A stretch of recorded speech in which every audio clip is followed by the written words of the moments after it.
Ages of 18 and 35 have the ability to receive an award for dedication to their operation.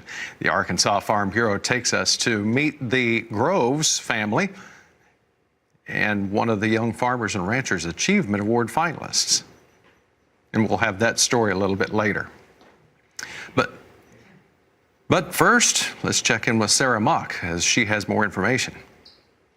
With yet more tariffs in the works between the U.S. and China, ag leaders wonder if the administration is doing enough to help farmers. We keep hearing that this trade war was going to be short, but when I talk to my other friends here in D.C., inside and outside of the administration, I am now hearing things like 2 and 3 years of trade wars. Some concerned lawmakers are exploring ways to prevent new tariffs from going into effect. A bipartisan group recently introduced a bill to curb the president's authority to order tariffs, the latest of around a dozen such efforts in both chambers. But they're also looking for legislative ways to extend aid to farmers on a more consistent basis than the White House's $12 billion proposal. Paying farmers small one-time fixed payments is woefully inadequate to keep farmers in business. The administration's actions will have long-term effects on our markets, necessitating a long-term safety net. Lawmakers lobby for their growers in other ways as well.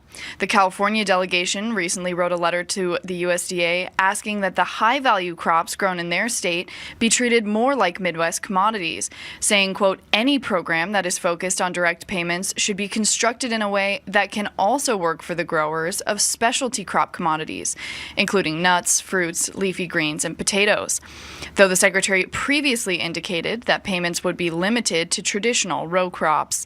But producer groups say they are hesitant about congressional efforts to mediate the trade dispute.